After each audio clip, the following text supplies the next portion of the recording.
Alors, c'est la quatrième partie des transformations chimiques en solution aqueuse. Vous avez vu avec Florent les pH et les complexes. Puis ensuite, avec moi, les précipités. Et là, c'est les réactions d'oxydoréduction, d'échange d'électrons. Et dans ce chapitre, il va y avoir aussi intervention des couples acide-base ou des précipitations. Ça peut arriver. Alors, ce qu'on appelle un couple redox, c'est un ensemble de deux formes, forme oxydée, que j'ai noté ox ici pour simplifier, en équilibre avec la forme réduite, que j'appelle RED, et il y a un certain nombre d'électrons échangés. N, c'est un entier. Donc, ox, c'est ce qu'on appelle la forme oxydée, qu'on peut aussi appeler oxydant, et RED, c'est la forme réduite du couple, le réducteur. Dans les cas les plus simples, il y a uniquement des électrons échangés. Par exemple, Ag plus Ag. Il y a un seul électron échangé. Donc, OX, c'est Ag+, et RED, Ag. Et pour tous les couples où il y a uniquement une espèce, par exemple le fer, là c'est pareil. On va avoir un seul électron échangé. Le cuivre, c'est pareil, mais cette fois deux électrons. Le couple H plus H2, comme il faut équilibrer l'hydrogène, on est obligé de mettre un 2 ici, donc ça fait deux électrons. Et les deux dernières, c'est le même principe. Il y a uniquement des électrons. Là aussi. Alors, parfois, il y a d'autres éléments. Ici, dans le cas du thiosulfate, il y a du soufre et de l'oxygène. Là, vous avez le couple O2H2O, ou ces deux lignes-là, le permanganate ou le dichromate, où on a besoin de faire intervenir d'autres éléments. Donc, pour équilibrer la demi-équation redox, il faut d'abord équilibrer les espèces autres que H et O, c'est-à-dire ici le manganèse, ou le chrome, ou le soufre. Donc pour le manganèse, là il y en a un, là aussi, donc c'est équilibré. On passe à l'étape 2. Ensuite, il faut équilibrer les atomes d'oxygène en ajoutant H2O. Là, on a 4 atomes d'oxygène, donc on va être obligé d'ajouter de ce côté 4 H2O, autant qu'il y avait d'oxygène, puisque un H2O apporte un oxygène. Et ensuite, il faut équilibrer l'hydrogène en ajoutant H+. Là, vous avez 2 hydrogènes, mais la molécule se retrouve 4 fois, donc ça fait 8 H+. Et en dernier, on doit équilibrer les charges avec des électrons qui sont négatifs. Donc les électrons, il faudra les mettre du côté où il y a trop de charges plus. De ce côté, vous avez 8 charges plus, moins 1, une charge moins, ça fait 7 charges plus, alors que de l'autre côté, il n'y a que 2 charges plus. Donc pour aller de 7 à 2, il faut enlever 5 électrons. Donc voilà l'écriture du couple. Et on fait pareil pour le cas du chrome.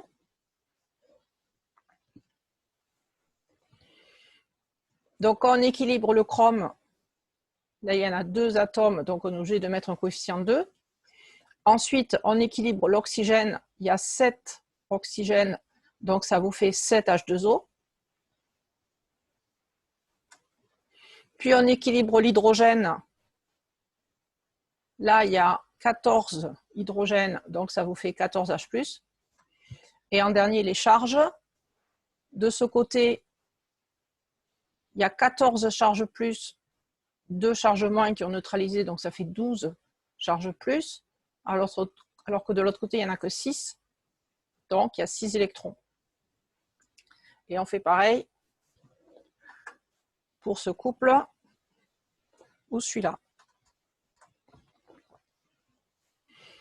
Donc voilà les demi-équations redox des couples. Et pour caractériser ces différents couples, on donne un potentiel standard, ce qu'on appelle E0, c'est cette colonne-là. Ce sont des valeurs en volts qui seront données en général dans les énoncés, ou parfois il faudra pouvoir les retrouver.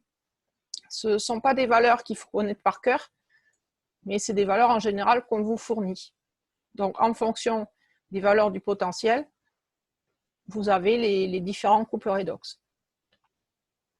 Donc, pour revenir à ce que j'ai dit au début, OX, c'est la forme oxydée du couple, c'est tout ce qui est à côté des électrons. Donc, en fait, OX, ça va être tout ça. Vous voyez que OX, ça va aussi contenir H+. Même si, quand on écrit le couple redox, on ne met pas H+, on met MnO4- tout seul, mais la forme oxydée qui est à côté des électrons, il va y avoir H+. Et de l'autre côté, tout ça, c'est ce que j'ai appelé RED, la forme réduite. Donc la forme réduite, il peut y avoir aussi H2O. Même si dans le couple redox, on ne va pas écrire Mn2+, plus H2O, on va juste écrire MnO4- Mn2+. Donc la forme oxydée, c'est tout ce qu'il y a à côté des électrons. Des fois, c'est uniquement celui qui est écrit, mais des fois, c'est un peu plus.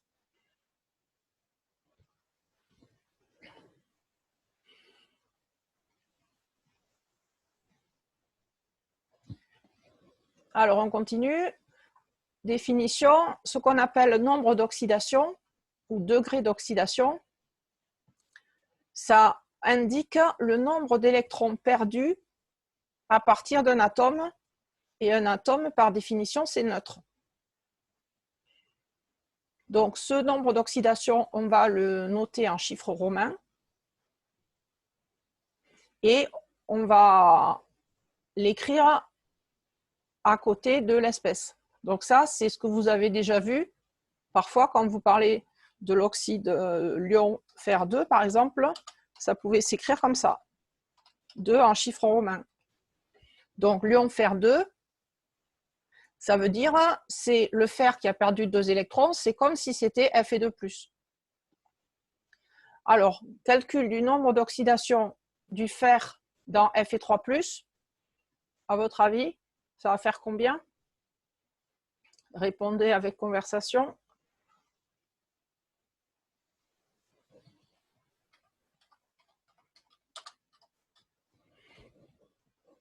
Voilà, ça fait 3 qu'on peut écrire en chiffres romains. Donc, c'est plus 3 parce qu'il a perdu 3 électrons. Alors, le plus qui est ici, il est facultatif. Hein. Moi, j'ai l'habitude de le mettre, mais ce n'est pas une obligation. Donc, on a perdu 3 électrons. Le nombre d'oxydation, c'est 3. Fe2+, à vous. C'est ça, ça fait 2. Donc là, c'est tout à fait simple. Ça marche pareil. Alors après, nombre d'oxydation du fer dans le fer. Là, le fer, il n'a pas changé, c'est le même. Donc, on n'a perdu aucun électron. Et le 0 en chiffre romain, ça n'existe pas. Donc, on l'écrit en chiffre arabe. Donc là, ça fait nombre d'oxydation 0. Alors, jusque-là, on a vu 3 espèces. Soit qui avaient perdu des électrons, soit qui n'en avaient pas perdu. Et le nombre, le résultat, il est positif. Maintenant, si je vous demande le nombre d'oxydation de l'oxygène dans l'ion O2-, combien l'ion O2- a-t-il perdu d'électrons?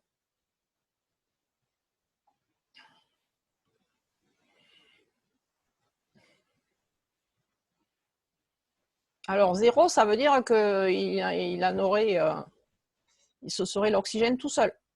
Donc là, ce qu'on a perdu, il faut compter en nombre algébrique. Voilà, Henri Louis, il en a gagné 2, donc c'est comme s'il en avait perdu moins 2. Quand à la banque, vous avez un solde bancaire négatif, c'est que vous avez trop payé et que maintenant, vous aurez remboursé la banque. À la banque, quand vous avez trop dépensé, il ne s'arrête pas à 0, hein, il passe en négatif. C'est après des avoirs que vous devez rembourser avec des pénalités. Alors tout ça, tout ce qu'on a vu au début, c'était quand on avait une seule espèce.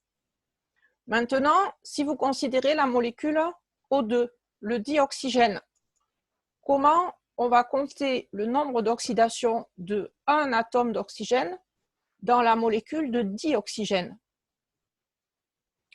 Alors là, il va falloir d'abord commencer par réfléchir comment la molécule s'écrit.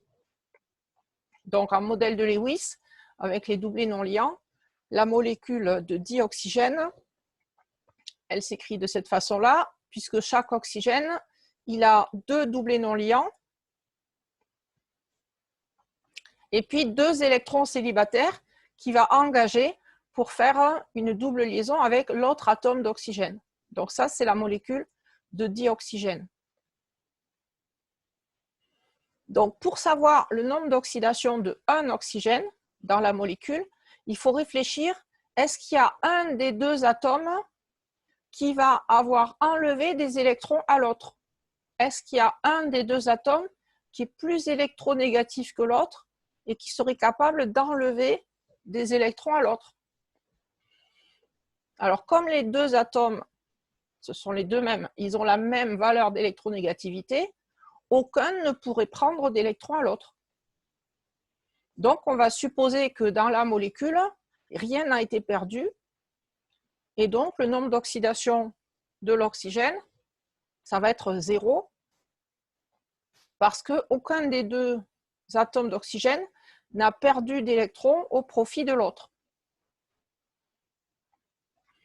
Alors à vous de jouer maintenant. Dans la molécule H2, quel est le nombre d'oxydation de l'hydrogène?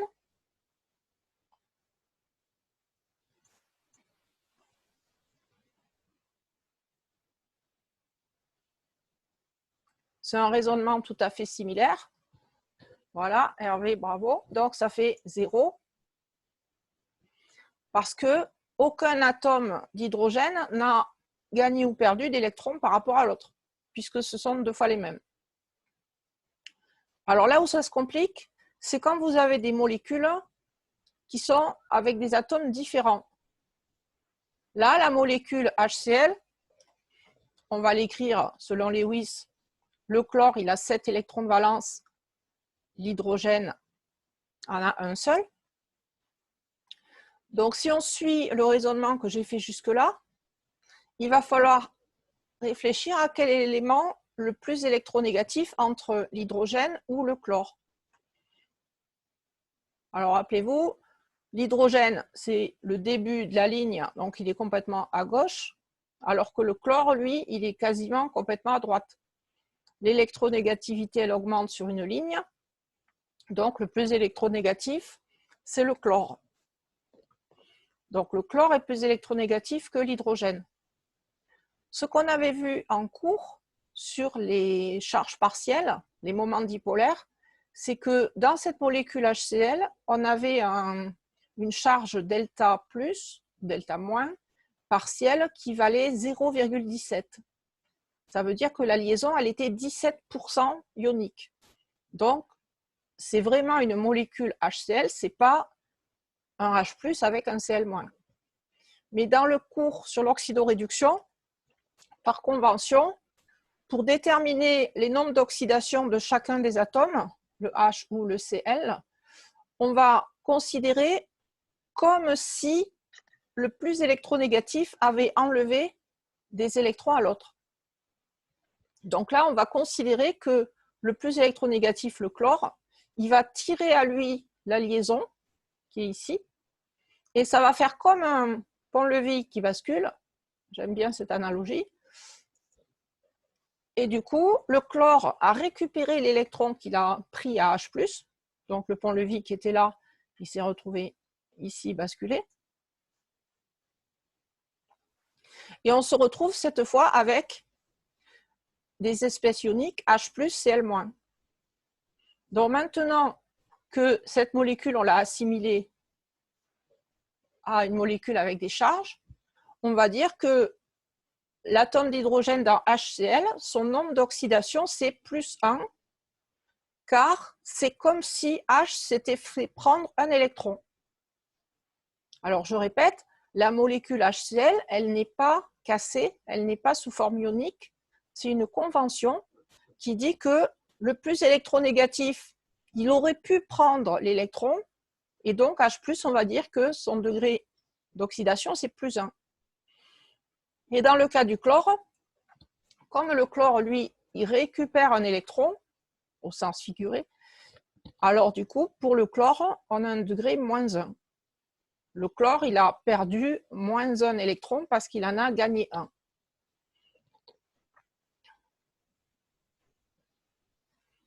Alors, si vous avez compris cela, on fait pareil pour la molécule H2O.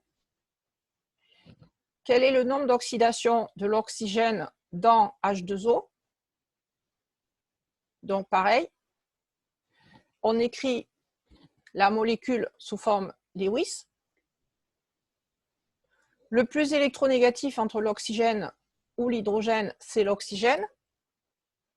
Donc, comme l'oxygène est plus électronégatif, on va supposer que les deux liaisons ici et là, ces deux liaisons peuvent basculer sur l'oxygène pour faire 2 doublés supplémentaires. L'oxygène se retrouve avec 2 charges et donc le nombre d'oxydation, ça va faire -2. RV, c'est -2 puisque l'oxygène, il récupère 2 électrons, il en a perdu -2. Donc, -2, l'oxygène a récupéré, au sens figuré, puisque la molécule existe quand même, 2 électrons des atomes d'hydrogène.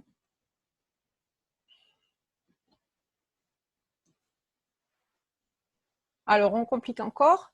Cette fois, l'ion permanganate, MnO4-.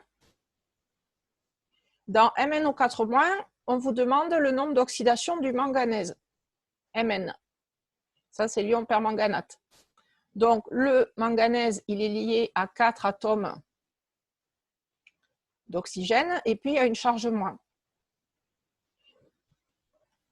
Donc, en général, ce qu'on a en exercice, lorsque H et O sont combinés à d'autres éléments, les nombres d'oxydation, le plus souvent, ça va être +1 à chaque fois que vous avez un hydrogène, puisque l'hydrogène, c'est un des éléments les moins électronégatifs.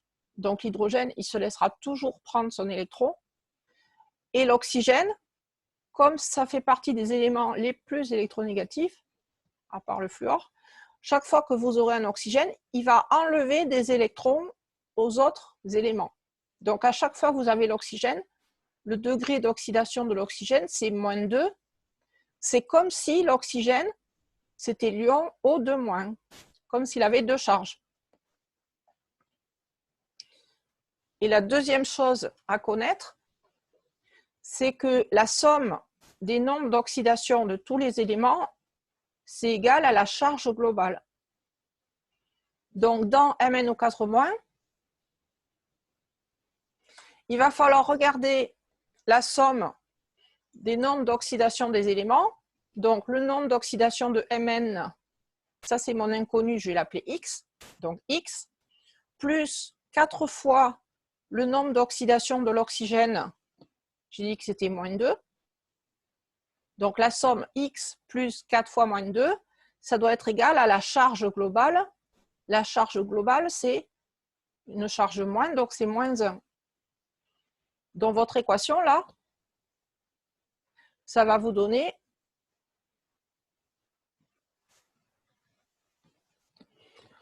le nombre d'oxydation qu'on a tout ajouté. X, c'est l'inconnu, celui que je cherche. 4 fois -2 égale la charge globale. Donc, ça vous donne une équation égale à -1. Donc, après, il suffit de faire passer le -8 de l'autre côté. Et ça vous fait X égale 9 perdu 7, c'est mieux. Donc, ça fait 7. C'est pas -1, -8, c'est -1 plus 8. Et donc, la réponse, comme on écrit en chiffres romains, 7, ça s'écrit comme ça. Alors, sur le même principe, dans l'ion dichromate, Cr2O7-, je veux trouver le nombre d'oxydation du chrome. Et là, vous voyez qu'il y a 2 atomes de chrome dans la molécule. Alors, j'appelle X le nombre d'oxydation inconnu de 1 chrome et je vais écrire l'addition. Donc, on additionne les nombres d'oxydation dans la molécule. Donc, il y en a 2 puisqu'il y a 2 chromes. 2X plus 7 fois l'oxygène, on a dit que c'était toujours moins 2, égale la charge. Et la charge, c'est moins 2 ici. Donc après, il suffit de résoudre cette équation. Donc on fait passer le 7 fois 2, 14 de l'autre côté. Donc ça vous fait 2x égale le moins 2 qui était plus le 14 qui est passé de l'autre côté. Et au final, x égale 6. Donc la réponse, quand on l'écrit en chiffre romain, ça fait 6. Voilà, donc ça, c'est la définition des nombres d'oxydation qu'on va utiliser dans ce chapitre.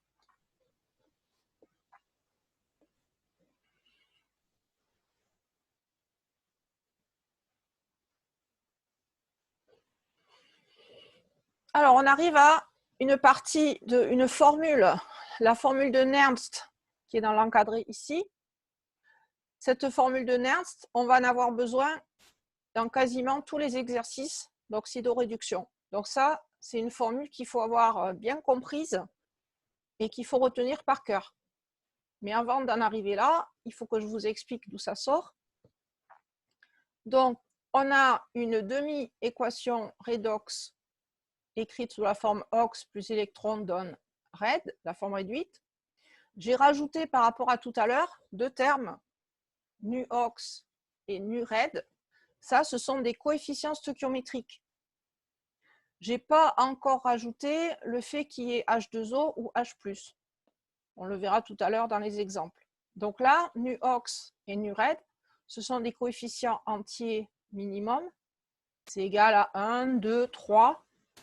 Par exemple, dans le tableau qu'on avait au début, ici, vous avez le coefficient stoichiométrique de nu-RED qui est égal à 2, alors que le coefficient de OX, qu'on n'a pas écrit, parce que ce n'est pas la peine, c'était 1. Quand c'est 1, on ne l'écrit pas.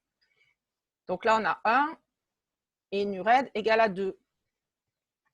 Ici aussi, on a 1 pour l'oxydant, 2 pour le réducteur, ou dans l'autre sens, on a 2 pour l'oxydant et 1 qu'on n'avait pas besoin d'écrire pour le réducteur. Donc ça, ce sont les coefficients entiers minimum.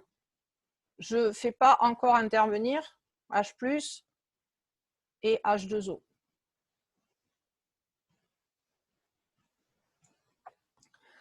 Alors par exemple, dans l'équation Fe2+, plus 2 électrons donne Fe, le nombre d'oxydation, le nu-OX, le coefficient stoichiométrique devant, c'est 1, qu'on n'a pas besoin d'écrire. Le coefficient de RED, c'est 1 ici, qu'on n'a pas besoin d'écrire. Et n égale 2, c'est le nombre d'électrons échangés dans le couple. C'est forcément un entier.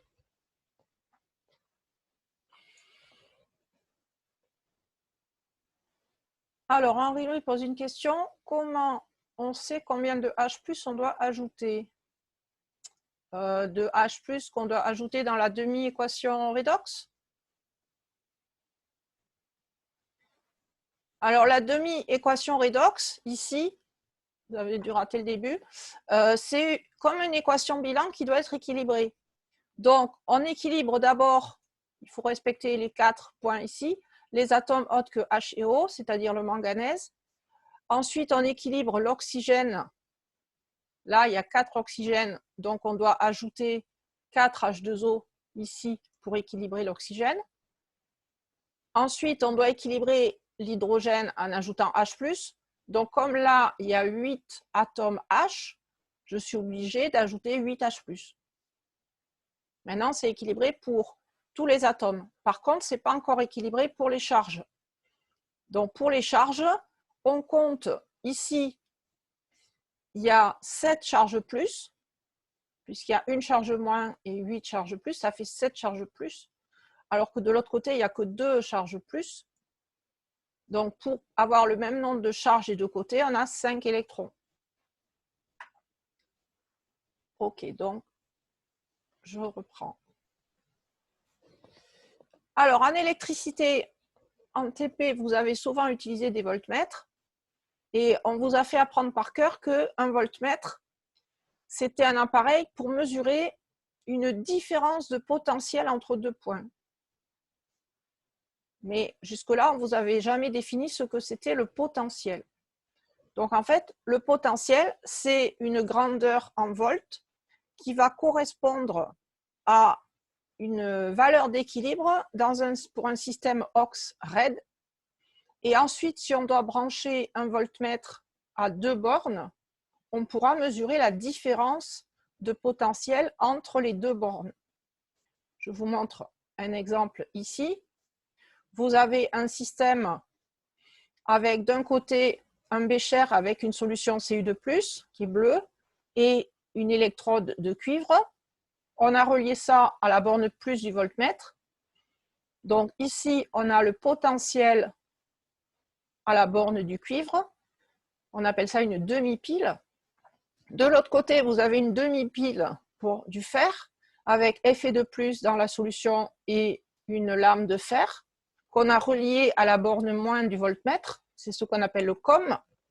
Et le voltmètre, il va afficher une tension, c'est-à-dire une différence de potentiel entre le potentiel du cuivre et le potentiel du fer.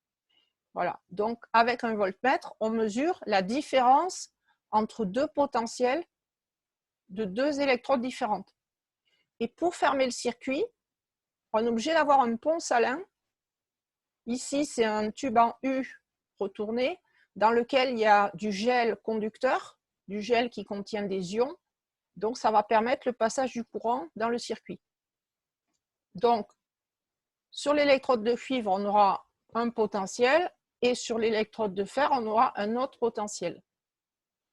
Donc, ces potentiels, ils vont être fournis par la formule de Nernst. Alors ça, c'est la première formule que Nernst avait utilisée. Ce n'est pas encore celle qu'il faut retenir. Alors, dans cette formule, le potentiel d'une électrode, il est donné par E0, le potentiel standard. C'est la grandeur qu'on avait vue dans le tableau au début, la dernière colonne. Et ensuite, on doit ajouter un terme où il y a un logarithme népérien. Logarithme népérien, vous savez, c'est le réciproque de l'exponentielle. Et à l'intérieur du ln, on fait intervenir l'activité de la forme oxydée à la puissance du coefficient stoichiométrique, ici nu ox. Donc si ox, c'est une espèce en solution, comme Fe2+, alors son activité, c'est assimilée à la concentration. Et la puissance nu ox, ici nu ox égale 1, donc on a des puissances 1, 2, 3, on a toujours des entiers. Et on divise par l'activité de RAID, la forme réduite, pareil avec le coefficient stoichiométrique là qu'on met en puissance. Et devant ce logarithme népérien, sincèrement, je ne sais pas comment Nernst a eu l'idée de faire intervenir la constante des gaz parfaits. On est dans un chapitre où on parle essentiellement de phase liquide, de soluté, d'espèces en solution. Et là, il a fait intervenir la constante des gaz parfaits. Et effectivement, ça marche. On arrive à trouver ça. Donc, il a eu un éclair de génie, mais ça, il fallait vraiment y penser puisque ce n'est pas explicable. Ensuite, vous avez le terme T, la température absolue en Kelvin. Et au dénominateur, le premier terme, c'est N, c'est le nombre d'électrons, le même N qu'on avait ici. Donc, c'est forcément un entier. Et F, c'est le Faraday, la charge de 1 mol d'électrons. Donc, c'est la valeur qu'on obtient quand on multiplie le nombre d'Avogadro, Na, 1 mol, par la charge de 1 électron. Donc, 1 Faraday, c'est la charge E 1,6 10-19 fois le nombre d'Avogadro. 6,02 10 puissance 23. Donc là, ça vous donne une valeur 96 500 coulombs par mol. C'est la valeur du Faraday. Alors, à l'époque de Nernst, on ne pouvait pas utiliser les calculatrices. Et donc, pour faciliter les calculs, quand il y avait par exemple 10-3 mol par litre d'une espèce en solution, Nernst a modifié sa formule pour qu'au lieu d'utiliser un logarithme népérien, on puisse utiliser un logarithme décimal. Alors, ce qui change entre les deux logarithmes, on a besoin d'utiliser le terme de conversion, ln de 10. Et quand vous faites l'application numérique de tout ce qui est dans la formule de Nernst, il y a le R, T sur F et le ln de 10 pour faire la conversion. Ce chiffre, ce calcul, ça vous donne à peu près 0,06. Dans certains exercices, on trouve 0,059. Donc, vous adapterez aux consignes de l'exercice, si c'est 0,06 ou 0,059. Et donc, la formule qu'il va falloir retenir, c'est celle qui est là. E égale E0, valeur standard qu'on vous donne, plus 0,06, ça c'est la constante qui vient de l'application numérique. N, c'est le nombre d'électrons qu'on a échangés. Donc, dans mon exemple ici, ce serait N égale 2. Et logarithme de l'activité de Hawks. Si c'est F et 2 plus, ça ferait la concentration F et 2 plus à la puissance 1, divisé par l'activité de RAID, mon réducteur. Si c'est un solide, l'activité fait 1. Et du coup, ça va se simplifier. Alors justement, le premier exemple que j'utilise, c'est le même que celui que j'ai cité, F et 2 plus FE. Donc la relation de Nernst, elle va s'écrire comment?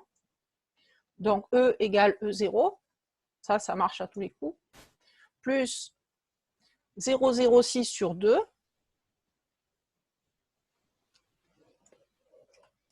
log de la concentration, ça c'est la forme oxydée, et divisé par 1, puisque Fe c'est un solide. Donc vous voyez qu'on a directement la formule ici. Alors cet électrode-là, de quoi elle aurait l'air? C'est un bécher dans lequel il y a des ions Fe2+, et une électrode de fer qui plonge dedans. Donc ce dessin-là, c'est le schéma simplifié du modèle ici, ce qu'on appelle la demi-pile.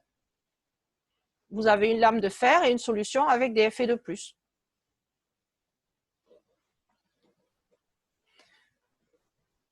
Alors, qu'est-ce que nous indique la formule de Nernst? La formule de Nernst, elle nous renseigne sur une valeur de potentiel. Le potentiel, c'est ce qu'on va avoir ici en abscisse, l'axe de potentiel. Et on va devoir placer de part et d'autre des espèces. Les espèces Fe2+, et Fe. Alors, Fe2+, c'est une espèce qui est en solution. Donc, quand on a une espèce en solution, on va parler de domaine de prédominance. Prédominance d'une espèce par rapport à une autre. Chaque fois qu'on a une espèce ionique, on va parler de prédominance. Ici, je prends un peu d'avance, on a deux espèces Mn2+, MnO4-, les deux espèces en solution. Les deux, elles ont un domaine de prédominance. Et la limite, le trait qui est ici, c'est la prédominance, la limite entre les deux. Sur cette valeur-là, on aura la même concentration de Mn2+, ou MnO4-. Là, on aura égalité des concentrations sur ce trait. Si je reprends mon exemple avec le fer, l'autre espèce, c'est un solide. Un solide, on ne peut pas parler de concentration, puisque le solide, il est dans sa phase ici L'électrode, il n'est pas dans l'eau. Donc, pour les solides, on ne va pas parler de prédominance, on va parler d'existence. Si le solide existe, alors son activité, c'est 1. Et peu importe si mon électrode, c'est un tout petit fil de fer ou si c'est une énorme plaque. Ça donnera exactement la même valeur du point de vue de l'activité, ça fait 1. Donc, il suffit que le fer, il existe pour que son activité soit égale à 1. C'est pour ça que dans le cas des solides, on parle de domaine d'existence. Voilà. D'où la différenciation entre diagramme d'existence pour les solides et prédominance dans le cas des ions, toutes les autres espèces. Alors, cette valeur de limite d'existence, elle va être égale à quoi? Le potentiel à la limite, on suppose que le solide existe, donc là, il y en a, et la concentration de F et de plus va vous permettre de calculer cette valeur 0,03 log F et de plus que vous ajoutez ici dans la formule. Alors, en général, 0,03 log d'une concentration, ça varie très peu par rapport à la valeur E0. Donc, on a quand même une valeur qui est relativement proche de la valeur E0. Ce sera à quelques décimales la même valeur que le E0. Ça ne change pas grand-chose. Donc, ce schéma, c'est un couple redox où la forme oxydée Fe de plus, elle est dans la solution. Et la forme réduite Fe, c'est un solide métallique. C'est directement l'électrode sur lequel on va brancher le voltmètre. Alors maintenant, je prends un deuxième exemple. L'exemple de MnO4-, Mn2+. Les deux espèces du couple redox, les deux espèces sont ioniques. Ça veut dire qu'elles sont dans la solution. Et la solution, il faut qu'il y ait aussi des H+, parce que s'il n'y avait pas d'H+, on aurait peut-être précipitation en milieu basique. Donc, il y a une solution qui contient les deux espèces et aussi H+. Donc ça, c'est le circuit ionique, c'est ce qui est dans la solution, le liquide. Et si ça, c'est une partie de votre pile, vous ne pouvez pas plonger le fil électrique directement dans la solution pour mesurer le potentiel dans la solution. On risquerait de s'électrocuter, de plonger des fils électriques dans les solutions liquides. Donc, ce qu'on fait, c'est qu'on utilise une électrode métallique d'un métal inattaquable, du platine. Le platine, ça ne subit jamais de corrosion. C'est très cher par contre, mais il va toujours rester intact. Et ce métal-là, c'est à lui qu'on va brancher, avec lui qu'on va brancher le voltmètre sur cette électrode directement. On ne mettra jamais un fil électrique dans une solution liquide. Donc, on a besoin d'une électrode pour faire le lien. Alors, que devient la relation de Nernst? Pour l'instant, j'avais utilisé des exemples simples où il y avait uniquement, comme ici, Fe de plus, Fe, il n'y avait pas ni H+, ni H2O, ni rien. Donc, si je reprends la formule de Nernst qui est ici, vous voyez que la forme oxydée, ox, elle est au numérateur. Et tout à l'heure, j'ai dit que la forme oxydée, c'est tout ça. Donc, je vais devoir utiliser la formule de Nernst où je fasse intervenir à la fois MnO4- et aussi H+. Mais je dois mettre une puissance.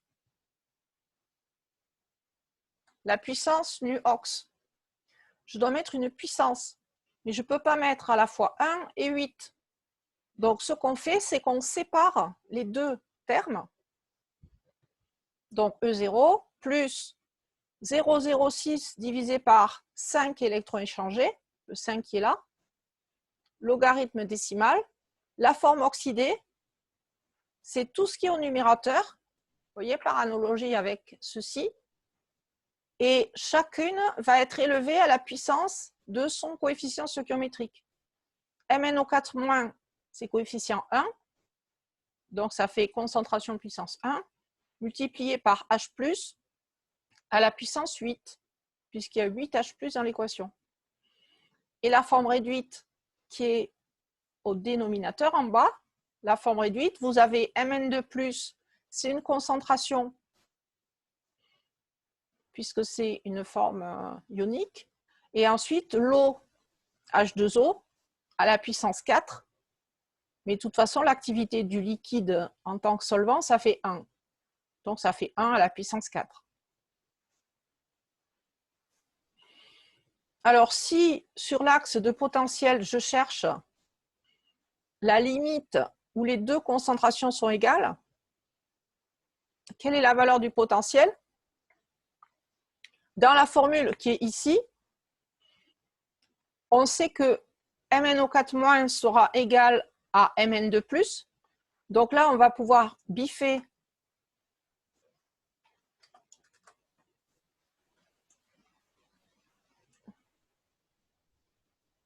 MnO4- avec Mn2+.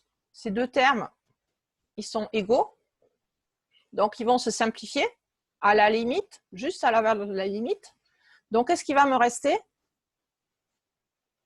Il va me rester cette équation 0,06 sur 5 log de H+ puissance 8. Et le 8, je l'ai fait passer devant. Il se retrouve ici. Donc 0,06 fois 8 sur 5 log H+. Et log H+, qu'est-ce que c'est? À vous décrire en conversation, c'est quoi log H+?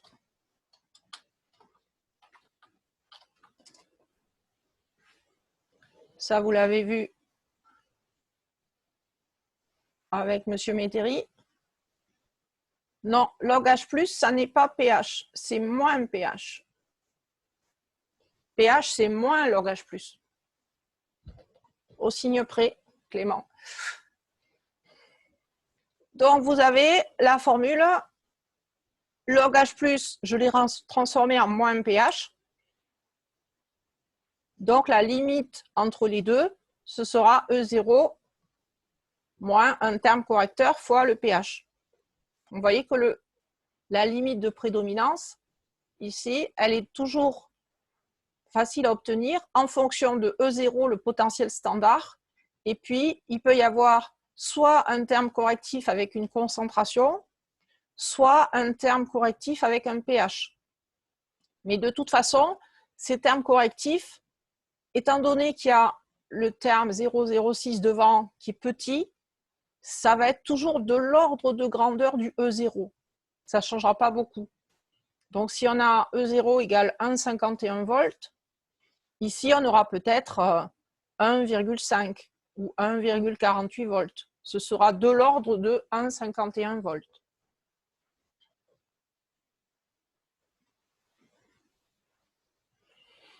Alors, à quoi sert la formule de Nernst? Cette formule encadrée, là, qu'il va falloir retenir par cœur.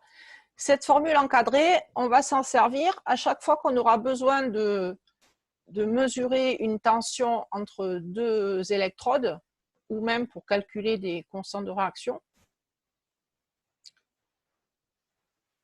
Et du coup, je vais vous parler des différents types d'électrodes, les électrodes de mesure et les électrodes de référence. Alors, ce qu'on appelle une électrode, c'est une partie qui est métallique ou en graphite et qui est reliée à un appareil électrique, en général un voltmètre, mais ça peut aussi être un générateur si on doit faire une électrolyse de l'eau. Alors, il existe 3 types d'électrodes qu'on appelle première espèce, deuxième espèce, troisième espèce. Mais ce n'est pas exigible de savoir si c'est première espèce ou deuxième ou troisième. Ce que vous devez savoir, par contre, c'est reconnaître l'électrode et savoir son rôle. Donc, première espèce, deuxième espèce, troisième espèce, ça, vous pouvez oublier, mais il faut comprendre, quand vous voyez l'électrode, à quoi elle sert. Alors, l'électrode de première espèce, c'est quand vous avez un couple redox avec l'ion métallique, ici Fe2+, et le métal qui est l'autre forme du couple. Les deux formes ox, red. Il y en a une des deux qui est un métal. Donc ça, c'est ce qu'on appelle une électrode de première espèce. Donc le potentiel, il est directement accessible sur le métal lui-même. C'est pour ça qu'on a branché cette électrode de fer au voltmètre. Il n'y a pas besoin d'une électrode supplémentaire. Et le potentiel, ça va renseigner sur la valeur de la concentration.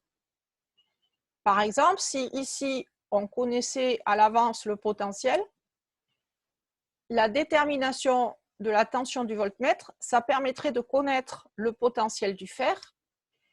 Et à partir du moment où on connaît la valeur du potentiel du fer, on connaît E grâce au voltmètre. E0, c'est une constante, on la connaît aussi. Donc, si on connaît le potentiel de l'électrode, on va pouvoir trouver la concentration de Fe2+. C'est une méthode pour mesurer des ions Fe2+ dans une solution.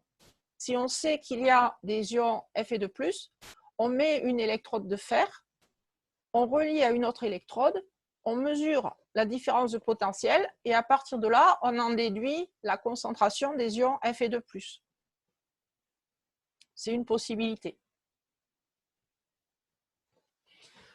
Donc là, sur le schéma, vous avez une première demi-pile qui est une électrode de première espèce à base de cuivre. De l'autre côté, il y a une autre électrode de première espèce. Et au final, quand on relie les deux, la tension du voltmètre, c'est la tension de la borne plus moins la tension de la borne moins, le COM. Et donc, la tension du voltmètre, c'est la différence de potentiel entre les deux électrodes de cuivre et de fer. Ça, c'est le premier type d'électrode. Ensuite, il existe les électrodes de deuxième espèce. Et le plus souvent, ce sont des électrodes de référence.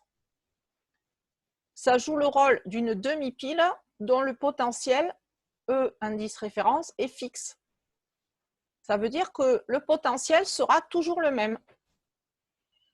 Exemple, ici, vous avez l'électrode de référence qui a une valeur 197 millivolts dans le cas de l'électrode au chlorure d'argent. Cette valeur de référence, on sait qu'elle est connue, on la connaît. Et donc, si vous mesurez une tension sur le voltmètre, la tension U mesurée au voltmètre, c'est la différence entre le potentiel sur l'électrode de fer, la mesure, moins le potentiel de référence. Donc, avec cette formule, la valeur du potentiel qu'on a mesuré sur le fer, vous faites passer EREF de l'autre côté, donc le potentiel mesuré, c'est la valeur qu'on a sur le voltmètre plus la valeur de la référence. À partir de là, si vous connaissez la valeur U lue sur le voltmètre, expérimentalement vous la connaissez, vous ajoutez la valeur de la référence et vous obtiendrez la mesure du potentiel sur l'électrode de fer.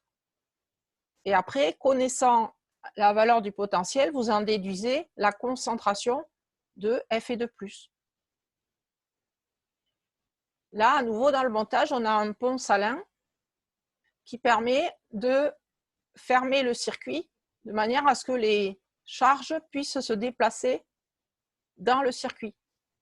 Si on ne mettait pas le pont salin, on ne pourrait pas avoir une valeur fixe. C'est comme si on avait une résistance infinie, ça ne marcherait pas. Et pour finir, les électrodes de troisième espèce, ça c'est une qu'on a déjà vue, c'est quand vous avez les deux formes du couple, MnO4- et Mn2+, qui sont directement en solution, et on est obligé, pour mesurer le potentiel de cette électrode, de rajouter une électrode métallique inoxydable, le platine par exemple, qui est ici, et qui va permettre de trouver la valeur du potentiel de cette électrode. Et quand vous le branchez avec le voltmètre, c'est exactement la même formule qu'on a avant. La tension mesurée sur le voltmètre, c'est la différence entre la mesure, cette fois ce serait sur le platine, potentiel du platine, moins la valeur de la référence qui est constante. Et donc, si vous connaissez la valeur que vous avez lue sur le voltmètre, en ajoutant la référence, vous connaissez le potentiel sur le platine. Et connaissant le potentiel sur le platine, si on remonte la formule de Nernst qu'on avait ici, cette fois, dans ce montage, je ne simplifie pas puisque je ne suis pas à la limite de prédominance, mais si vous connaissez la valeur du potentiel mesuré, alors vous trouverez le rapport entre MnO4- et Mn2+. Le pH, vous pouvez le mesurer avec une électrode de verre, par exemple. Donc le pH, vous pouvez le connaître. Donc on le sort de l'équation, ça va ressembler à ça. Et il y aura après le terme 0,06 sur 5 log du rapport des deux. Et vous pourrez trouver la valeur du rapport entre ces deux concentrations avec une électrode de troisième espèce. Voilà, j'ai fini le cours sur les électrodes, le premier cours de redox. Est-ce que vous avez des questions? Ouais, moi j'en ai une. Oui. Pourquoi là on dit que log de H+, ça fait pH? Ça fait moins pH. Et pourquoi? Ça vient d'où ça? Dans la leçon de M. Métairie sur les pH, log H+, pH c'est moins log H+. C'est la définition du pH. Mais pH d'habitude c'est pas moins log de H3 ou plus? Si. Bah, pourquoi là ça fait juste H+? Alors, en fait, H+,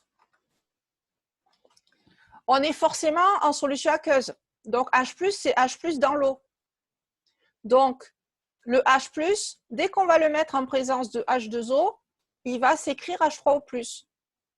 Le problème, c'est que quand on a essayé d'équilibrer les couples redox, ici, quand on voulait équilibrer l'hydrogène, j'ai ajouté H+. Parce que si j'avais ajouté H3O+, en ajoutant H3O+, je rajoute de l'oxygène et du coup, le bilan en oxygène, il serait faux. Et je devrais remodifier H2O, puis remodifier ici. Donc, c'est une convention dans le chapitre de redox que H+, qu'on va ajouter dans les équations, c'est la même espèce que H3O+. En fait, H+, plus H2O, ça fait H3O+. Ok, Et merci comme le beaucoup. solvant H2O, son activité de toute façon, ça fait 1, peu importe qu'on l'ait écrit ou pas. Donc, dans le chapitre de redox, à chaque fois qu'on aura besoin des H3O+, on va les écrire sous forme H+. Et du coup, le pH, c'est moins log H3O+, et du coup, ça fera moins log H+, puisque c'est pareil. H+ ou H3O+, c'est la même chose. H+, il est forcément entouré de molécules d'eau. C'est bon? Ouais, merci. Alors, je vais vous faire passer pour la semaine prochaine un TP et je le corrigerai en ligne comme je fais d'habitude. Voilà. Merci à vous.